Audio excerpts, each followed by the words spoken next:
శ్రీమాత్రే నమః. మానవత్వమే మహోపదేశం. జైనమత 24వ తీర్థంకరుడైన వర్ధమాన మహావీరుడు పాట్నా సమీపంలోని కుంద గ్రామంలో క్రీస్తుపూర్వం 599 సంవత్సరంలో రాజకుటుంబానికి చెందిన సిద్ధార్థ త్రిశాల దంపతులకు జన్మించారు. బాల్యం నుంచే వర్ధమానుడిలో త్యాగం, సేవ, సాహసం వంటి విశేష లక్షణాలు ఉండేవి. ఏ కాస్త సమయం దొరికినా మౌనంగా గదిలోకి వెళ్ళి అంతర్ముఖుడిగా మారిపోయేవారు. తల్లిదండ్రులు జైనమత గురువైన పార్శ్వనాథుడి భక్తులు. అందువలన అలా అతనిలోనూ ఆధ్యాత్మిక బీజాలు నాటుకున్నాయి. వర్ధమానుడు క్షత్రియ వంశంలో జన్మించిన సాత్విక భావనలతో మసలుకునేవారు. హృదయ లాలిత్యంతో పరుల కష్టాలకు స్పందించేవారు. యుక్త వయస్సులో ఆయనకు యశోద అనే యువతితో వివాహమైంది. ముద్దుల తనయకు తండ్రి అయ్యాడు. అయినా ఆయనలో పారిమార్థిక తృష్ణ, సత్యాన్వేషణ ఆగిపోలేదు.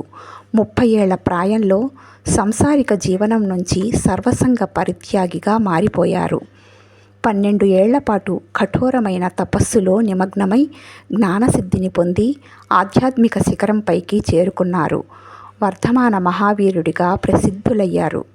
జైనమతమనే మహారథాన్ని ఒంటి చేతితో ముందుకు నడిపిన సారథి వర్ధమాన మహావీరుడు. జైన మతానికి కొత్త ఒరవడిని సృష్టించి బహుళ ప్రాచుర్యం తెచ్చారు. వర్ధమానుడు జైన మతాన్ని పటిష్టం చేసి వ్యవస్థగా రూపొందించారు. పార్శ్వనాథుడు ప్రతిపాదించిన అహింస, సత్యం, అపరిగ్రహం, అస్తేయం అనే నియమాలకు వర్ధమానుడు బ్రహ్మచర్య దీక్షను జోడించారు. వర్ధమాన మహావీరుడు మానవత్వం, నైతికలకు ప్రాధాన్యతను చాటేవారు. నియమబద్ధమైన మనుగడతో దేహం పరిశుద్ధమవుతుంది, సేవ త్యాగాలతో మనసు పవిత్రమవుతుంది అనేవారు.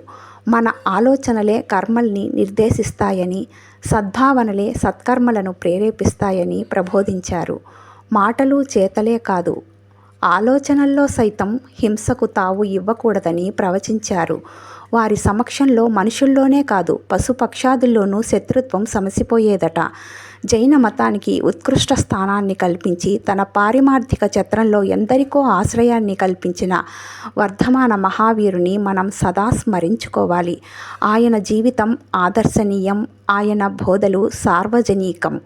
అందరికీ వర్ధమాన మహావీర జయంతి శుభాకాంక్షలు.